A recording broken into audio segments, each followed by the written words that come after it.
ဒီ line quality ကဒီစပြီးတော့ရေးတဲ့လူတွေကသူတို့ကဒီအခုညပုံလေးတွေပါလေးရေးတယ်ပုံလေးတွေ like ဆွဲကြတယ်ကွာဆွဲတဲ့အချိန်မှာခွက်ဆိုလဲခွက်ရဲ့ဒီအဆောင်လေးပေါ့နော်ဒီအဆောင်လေးရေးတဲ့ခါကျသူ့ရဲ့ shape ကလေးတွေကိုမှားမှာဆိုလို့တွန်းနဲ့ဒီလိုမျိုးတွန်းနဲ့လေးရေးတယ်ကွာတွန်းနဲ့သက်ဝိုင်းဆိုလို့တွန်းနဲ့လေးတွေရေးတယ်အဲ့တွန်းနဲ့လေးရေးတာကိုကြတော့ဒီဟိုပကြီးမှာ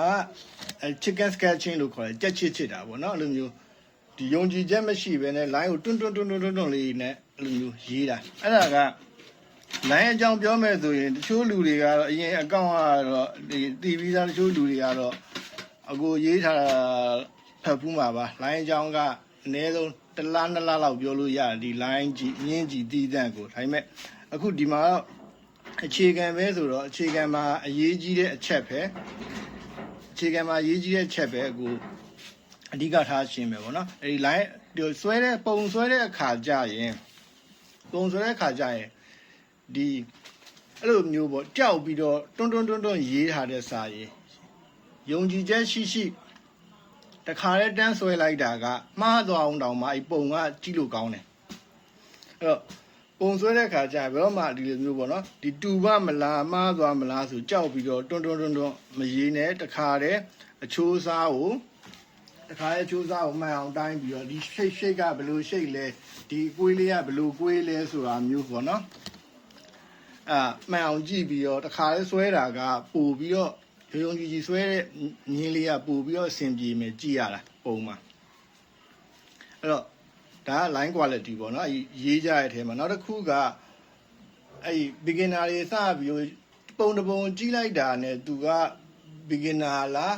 ဒီ professional လားဆိုတာကတန်းတည်ရဆိုအဲ့ line quality ကြောင့်ပထမတစ်ချက် line quality ကြောင့်တန်းတည်ရသူရဲ့မြင်းက flow မဖြစ်တော့ဘူးတခါလဲစီးစင်းမနေတော့ဒီတွန်းဆိုးဖြစ်ပြီးတော့ထိဖြစ်နေမယ်ပေါ့နော်အဲ့ကောင်ကြောင့်လဲဒီ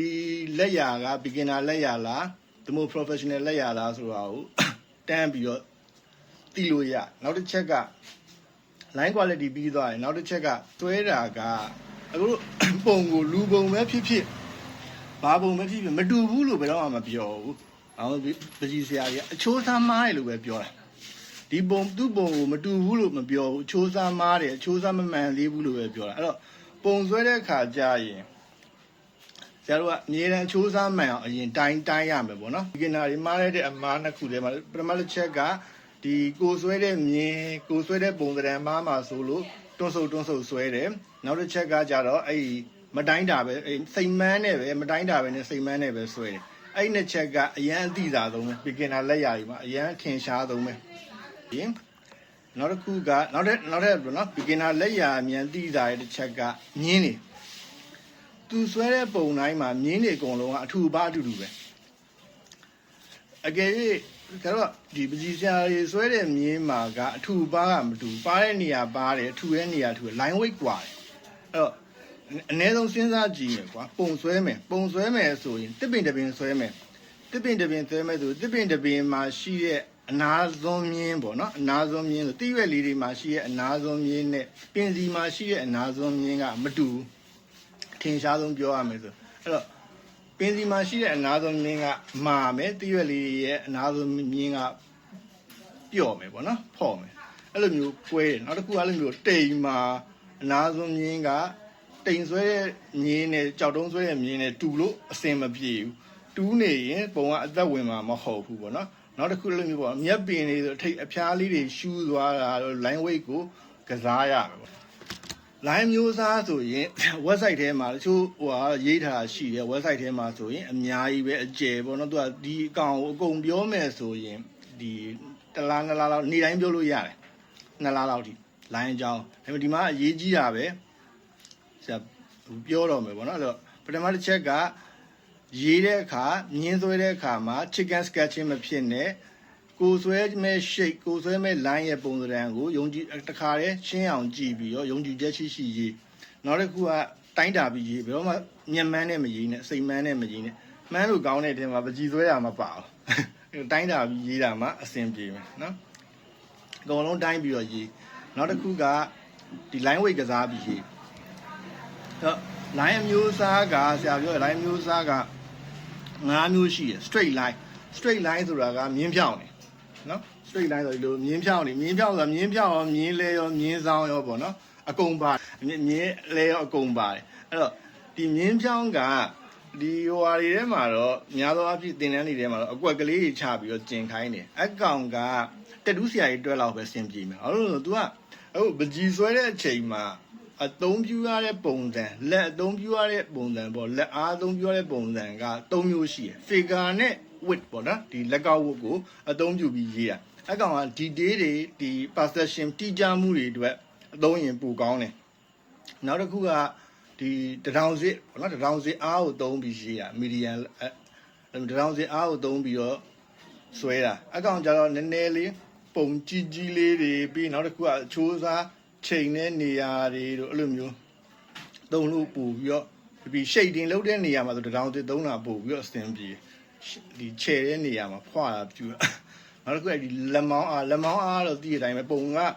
ဒီလက်ကောက်ဝတ်ဆိုရင်လက်ကောက်ဝတ်ဆုံးသွားရင်ဆရာတို့ကဆက်ဖြောင်းလို့မရတော့ဘူးဆက်ဆွဲလို့အဆင်မပြေတော့နင်းကဖြောင်းလာမှမဟုတ်တော့အဲ့တော့လက်မောင်းအားကြတော့ဒီပကြီးကားရေးတဲ့ခါကျရင်စုပ်ချက်တွေပါကြရင်ဒီစုပ်တန်တွေပါလေစုပ်ချက်တွေပါလေဒီလက်မောင်းအားသုံးနိုင်မှဒီကိုဆွဲတဲ့ site ရဲ့အရှည်ကိုတန်းပြီးတော့ယူလို့ရတယ်ပြီးတော့မြင်းဖြောင်းနေဆိုပြီးအဲ့မြင်းဖြောင်းကအခုအဲ့လေ့ကျင့်ရမယ်အဲ့လိုမျိုးပေါ့နော်ဒီ mechanism ဒီ muscle memory ရတဲ့အထိလေ့ကျင့်နိုင်တော့ပိုကောင်းတယ်အဲ့ကောင်ကတော့ဘာမှတော့ထူးထူးခြားခြားရေမဟုတ်ဘူးဒီပေါ်မှာဒီလိုမျိုးပေါ့နော်ဒီပေါ်မှာဒီလိုမျိုးလက်ကောက်ကတော့အကုန်အပြည့်လက်မောင်း memory ရတဲ့အထိဖြစ်တာအဲ့ဆိုအဲ့လိုမျိုးလောက်ထားရဲဆိုရင်တော့သူကမြင်းကဘိုးအဆင်ပြေအဲ့ဒါကဒီလက်အားအသုံးပြုတဲ့နည်း3မျိုးရှိတယ်လက်ကောက်ဝတ်သုံးမယ် figure သုံးမယ်ပြီးရင်တရောင်စစ်သုံးမယ်ပြီးရင်ရှိုတာပခုံးသုံးမယ်နောက်တစ်ခုကခဲရန်ကိုင်းတဲ့နည်းကတော့စာရေးသလိုကိုင်းတာဒီကြီးတွေပါရေးဖို့အတွက်ပြီးရင် overhand ကိုင်းတာက overhand ဆိုအပေါ်ကနေ overhand ကိုင်းတာကကြတော့ဒီဖိချဲတဲ့အခါ rendering မှာသုံးဖို့အတွက်ပေါ့နော်ချဲဖို့အတွက်ပြီးရင်အရှည်တွေပါရေးတဲ့အခါကြာရင်လည်းမျိုးတရောင်စစ်သုံးပြီးတော့ line အရှည်တွေပါဆိုရင်ဒီနီးကအသုံးဝင်တယ်နောက်တစ်ခုကကျတော့အောက်ကနေကိုင်းတာကျတော့ချဲတာပဲပို့ပြီးတော့ဖွာဖို့အတွက်ကိုပို့သုံးတယ်ပေါ့နော်ညဆိုဆရာတို့ပုံဆွဲတဲ့အခါကျအခုပုံဆွဲကပထမ line ကိုမှိန်လေးဆွဲရမယ်အဲ့တော့ခဲတံမျိုးသားကြီးရှိတယ်သူကအလကားထည့်ထားတာမဟုတ်ဘူးခဲတံကဒီ HB ပေါ့ H ပဲထားပါ H က HB ရဲ့ဘိုင်းကကြတော့ဒီ construction drawing အတွက်ပုံမဆွဲခင်ယာဖို့အတွက်သူကခဲကဒီ H နဲ့ H ပါလာပြီဆိုရင်မှိန်လာတယ်ပေါ့နော်မှိန်လာတယ်ဆိုတော့အမှ 2HB ဆိုရင်ကျွန်တော်ကိုစာရေးရခဲအဲ့တော့ HB ကပိုးမိန်ခြင်းနေဆိုရင်တော့အမှ CHB တွေပါရှိတန်းသွားလို့ရတယ်ခဲသားပုံမှန်အဖြစ်မမြင်ရတော့ဘူးဖြတ်လိုက်လို့ရတယ်များသောအားဖြင့်ဒီ 2HB လောင်းနေတဲ့ construction ကိုဖွားလေးရေးပြီးတော့ဒီတိဆောက်တဲ့ drawing ကိုဖွားလေးရေးပြီးတော့ဆွဲလို့ရမယ်နောက်တစ်ခုက B ပေါ့နော်ဘိုးကကြတော့သူကဘာဖြစ်လဲဆိုရင်တော့ခြေဖို့အတွက်ဆိုတော့ဒီမှာဒီ B လောက်ကစပြီးတော့ခြေလို့ရတယ်ဒါပေမဲ့ 3B 4B လောက်ကြာရင်ခဲကတော်တော်နဲ့လိုက်ဒါပေမဲ့အဲ့လောက်ပဲသုံးတာကောင်းတယ် 3B 4B လောက်ပဲသုံးတာကောင်းတယ် 5B 6B ကျတော့ခဲသားအရန်ပြော့သွားအကျိုးလွယ်အကောင်ကြီးကျတော့ SN dot ပေါ့နော်ကိုလိုချင်တဲ့ dot မရမှာပဲယူသုံးတာမှအဆင်ပြေမယ်များသောအားဖြင့်ကတော့ B ရဲ့ 3B 4B လောက်ရနေပဲပုံဆွဲလို့ရတယ်ပေါ့နော် construct ပြီးနောက်တစ်ခုယာဖို့အတွက်ကဒီပုံမှန်စာရေးရဲ့ခဲတံ 2HB လောက်နဲ့သုံးလို့ရတယ်ဒါတော့ခဲတံမျိုးစားကိုပြောပြပြီးနောက်တစ်ခုကအခုခဲတံချွန်တာဒီ line ပြောရင်းနဲ့ဟိုဖြတ်ပြောတာရေးကြည့်လို့ခဲတံချွန်လာကဒီမှာအခုခဲတံဒီလိုချွန်လာခဲသားရယ်ပြီးရင်တစ်သားရယ်ပေါ့နော်တစ်သားရယ်ခဲသားနဲ့တစ်သားနဲ့နှစ်ဆအကောင်တိုင်းတာဖို့အတွက်သုံးတယ်ဒီလိုမျိုးလက်ကိုစန့်တန်းပြီးတော့ကိုဆွဲမဲ့ပုံရဲ့အချိုးစားကိုဒီလိုလက်မလေးနဲ့လိုက်ချိန်ပြီးတော့တိုင်းတယ်ပေါ့နော်တိုင်းပြီးတော့သုံးမယ်အဲ့ဒါအပြင်မှာပစ္စည်းတွေလိုမျိုးလက်ကိုဆန့်တန်းမှာအဆင်ပြေမယ်နော်လက်ကိုဆန့်လက်ကကွေးထားပြီးဆိုရင်သူကချိုးစားမမှန်တော့လက်ကိုဆန့်တန်းပြီးတော့လိုက်ချိန်ပြီးရေးမှအဆင်ပြေမယ်နော်လက်ပြီးရင်ခါကမမတ်ထားခါမီမထားနဲ့ခါမမတ်ထားလက်ကိုဆန့်လက်ကိုအဆုံးထိဆန့်ခါကိုမမတ်ထားပြီးတော့ တိုင်းမယ်အမို့ခါဆောင်းလူကနောက်ကိုဆောင်းသွားတာရလက်ကကွေးသွားတယ်ချိုးစားမမှန်နိုင်တော့ဒါအချိုးသားတိုင်းကိုတိုင်းမဲ့အရာရဲ့ဘယ်လောက်ရှိရပေါ့နော်မျက်စပိုင်းအလေးချင်းမဖြစ်ရင်မျက်လုံးတစ်ဖက်မိတ်ထားရင်ပိုကောင်းတယ်နောက်ပိုင်းကျရင်တော့မျက်လုံးမိတ်စရာမလိုလဲမလိုဘူးအဲ့တော့အပြင်မှာတိုင်းဖို့ပြောတာကဖုန်းထဲအားလို့ကွန်ပျူတာနဲ့ကျတော့ဘယ်လိုတိုင်းမလဲသူကကိုယ့်ရှိတောင်ရောက်နေပြီပဲဖုန်းပေါ်မှာဒီခဲရန်ချပြီးတော့တိုင်းလို့ရတယ်ကွာအဲ့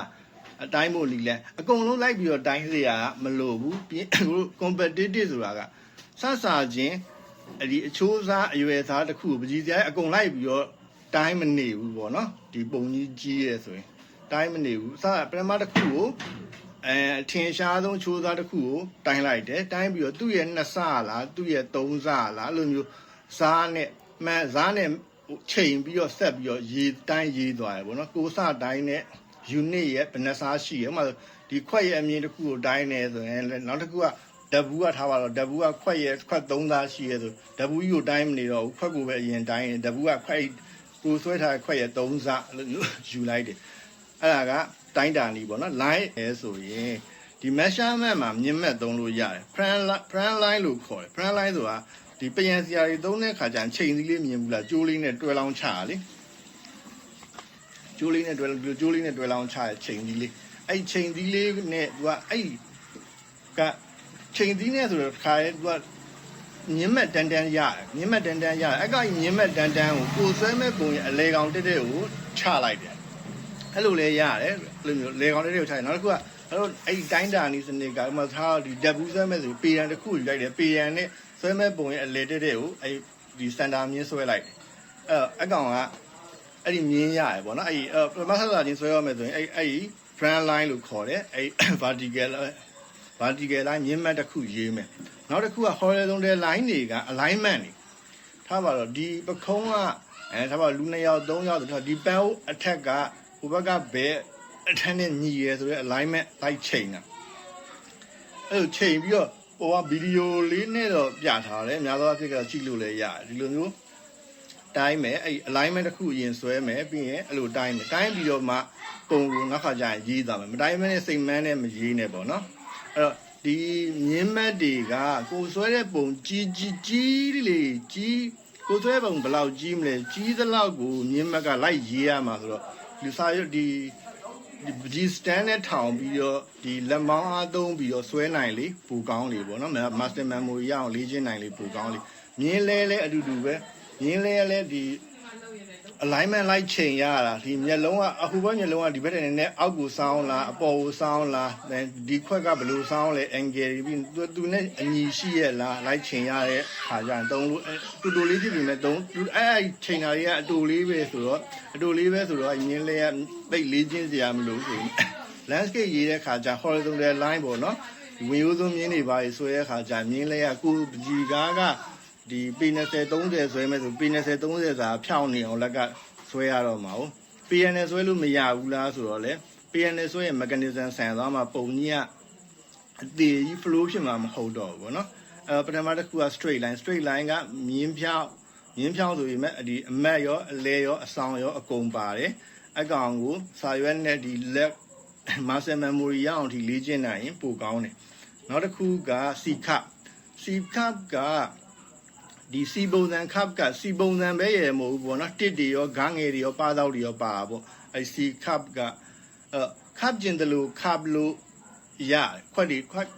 ကျင်တယ်လို့ cup လို့ဘယ်လိုပြောရမလဲကိုယ်စိတ်သေးကကိုယ်ဆွဲကျင်တဲ့စီ cup ပုံစံတိုင်းဆွဲနိုင်အောင်အရန်ကြီးခွက်သွားလားပြလေးလားဆွဲနိုင်အောင်အပြောက်3ပြောက်နဲ့ကိုက cup နိုင်ရင်ပူကောင်းတယ်အပြောက်3ပြောက်ကိုဒီလိုချထားမြင်ရတာအပြောက်3ပြောက်ကိုဒီလိုချထားပြီးတော့ဒီအပြောက်3ပြောက်ကိုဆက်ပြီးလို့ cup နိုင်ရင်ပူကောင်းတယ်ဖြတ်ပြီးတော့ဒါဆက်ပြီးတော့အဲ့လိုပေါ့နော် C cup ကဘယ်နေရာတွေမှာအများဆုံးဆွဲရတဲ့ C cup ကဒီဒါပါချီပါမှာလဲပါတယ်တင်ပါအကုန်လုံးသဘာဝထဲမှာရောလူပုံတွေထဲမှာရော C cup ရေးရည်တော်တော်များများပါတယ်နောက်တစ်ခုက S cup ကတော့ဒီ ညာတော့အဖြစ်ဒီ capture drawing ပေါ့နော်ဒီအာကစားလောက်တာတွေ movement လောက်တာတွေပါရေးတော့မယ်ဆိုရင် capture drawing မှာဆိုရင် F card တွေပါတယ်F card ကလည်းဆက်ပြီးတော့လေ့ကျင့်ထားနိုင်ရင်ပိုကောင်းတယ်ပြီး angular line ဆိုတာကတော့ဒီလိုတွေပေါ့နော်ဒီ zigzag ရတော့မဟုတ်ဒီလိုမျိုးဒီ line တစ်ခုက line တစ်ခုကဒီလို direction ပြောင်းပြီးတော့ချိုးသွားတဲ့ line တွေအဲ့ဒီ angular line တွေကလေ့ကျင့်သင့်တယ် angular line တွေကလေ့ကျင့်သင့်တယ်ဘာဖြစ်လို့လဲဆိုပကြီးဆရာတွေကဘယ်တော့မှ cut အရင်မရေးဘူး angular line အရင်ရေးတယ်နောက်ပိုင်းညီတို့ bagu plate drawing လုပ်တဲ့ခါကျရင်ပိုတိမယ် envelope ရေးတဲ့ခါကျရင် cup ကိုဒီမြင်းကွေးကို direct တန်းမသွားဘူး angular line ကအရင်သွားတယ်ဒီအကွေးဓာတ်တွေပေါ့နော် bagu plate တွေ drawing လုပ်တဲ့ခါကျရင် envelope ရေးတဲ့ခါကျရင်သိလိမ့်မယ်ဆို cup ကိုအရင်တန်းသွားရင် cup ကကျတော့အရင်သူ view အလားပါအတွက်ဆိုတော့တစ်ခါ cup ကိုတန်းမသွားဘူးချိုးစားမှန်အောင်လို့ angular line နဲ့အရင်ရေးတာများတယ်အဲ့ဒါပကြီးစရာရဲ့အသုံးများရဲ့ line အမျိုးအစား5မျိုးပဲနောက်တစ်မျိုးက embedded edge လို့ခေါ်တယ် loose line မမြင်ရတဲ့ line တွေ loose line ကဘယ်မှာဖြစ်သွားလဲဆိုမျက်နှာပြင်နှစ်ခုရဲ့ value လာတူတဲ့ချိန်မှာသူ့ရဲ့ line ကိုဆွဲစရာမလိုဘဲနဲ့ပျောက်သွားတယ်မိန်လေးအဲ့တော့ line အပြောက်ပေါ့နော်အရင်မှိန်ပြီးတော့ပျောက်သွားတဲ့ line loose line မဆွဲထားမမြင်ရတဲ့ line ပေါ့နော်အကောင်ကအများသောအားဖြင့်သုံးတယ်ဒီ background နဲ့ကိုဆွဲတဲ့ပုံနဲ့က background ထဲမှာကိုဆွဲတဲ့ပုံပျော်ဝင်သွားခြင်းတဲ့ခါကျရင် blue line cap ပေးတာလို့ဘာလို့လုပ်တတ်တယ်အဲ့တော့အကယ်ဒီ line quality မကစားဘူးဆိုရင်ကိုပုံကဘလောက်တူစာရွက်ပေါ်မှာ sticker ကတ်ထားတယ်လို့ပဲဖြစ်မှာအဲ့တော့ loop line ကမဖြစ်မနေထည့်ပြီးလို့ရ loop line ကပြီးတော့နောက်တစ်ခုက loop line ကဘယ်ဟာအတွက်သုံးဝင်လဲဆိုကြီးတဲ့သူကဆက်ဆွဲသွားတာအဲ့ဒီပုံကြီးတဲ့သူကဆက်ဆွဲသွားအဲ့ဒီ loop line လဲနောက်ပိုင်းဒီ drawing လုပ်တဲ့ခါကျရင်ဒီ exercise တွေကျရင် loop line ရေးရမယ့်နေရာတွေပါတာလဲတွေ့ပါလိမ့်မယ်နော်ဒီမှာ measurement ကပကြီးစရိုက်တိုင်းတာအကုန်လုံးကို light တိုင်းနေရမဟုတ်ဘူးတစ်ခုကိုတိုင်းလိုက်ရင်ရပြီဘလောက်မြင့်လဲအရင်တိုင်းမယ်ကိုဆွဲမဲ့ပုံဘလောက်နှိမ့်လဲအရင်တိုင်းမယ်ဖုန်းထဲမှာဆိုရင်တော့ဖုန်းလိုကွန်ပျူတာဆိုမှအဲ့ပုံမှာထောက်လိုက်ရင်ကိုရပြီပေါ့နော်ဒါပေမဲ့ဒီမှာအခုပြောတာကျတော့အပြင်ကအရာကိုဆွဲဖို့အတွက်ပြောတာဖြစ်တဲ့အတွက်လက်ကိုဖြောင်းထားမယ်ခါကိုမတ်ထားမယ်ပြီးရင်သူ့ရဲ့အမြင့်ကိုတိုင်းမယ်ဘလောက်အကျယ်ဘလောက်ရှိရဲဆိုတာကိုတိုင်းမယ်ပြီးနောက်တစ်ခါရေပြင်ကြီးမြင့်နဲ့သူ့ရဲ့ချိုးစားအကွေးလေး angle degree အဆောင်လေးဒီအဓိကဒီဂရီဆောင်လေးလိုက်တိုင်းမယ်ပေါ့အခါကြရင်အခုဘယ်နီလန်တုံးလို့ရတယ်ဆိုနိုင်လက်တန်တုံးလို့ရတယ်ဒီမြင်းလေးက1မိနစ်ဆောင်တာလား2မိနစ်ဆောင်တာလား5မိနစ်ဆောင်တာလား9မိနစ်ဆောင်တာလားဘယ်နှမိနစ်ဆောင်နေလဲပေါ့နော်အဲ့နိုင်လက်တန်အရှိဘယ်နှမိနစ်ဆောင်နေလဲဆိုတော့လိုက်ကြည့်ပြီးအဲ့ဒီအဆောင်ပုံစံမျိုးကိုမှတ်လိုက်တာ ਨੇ စာရွက်ပေါ်မှာတန်းဆောင်မှုကအရန်မခတ်တော့ဒီကောင်က5မိနစ်ဆောင်နေဆိုရင်လည်းစာရွက်ပေါ်မှာ5မိနစ်စာစောင်းပေးလိုက်ရုံပဲအဆောင်နိုင်လက်တန်နဲ့ချိန်ပြီးတော့တိုင်းတဲ့နီးတစ်ခုပေါ့နော်ဒီဂရီအစား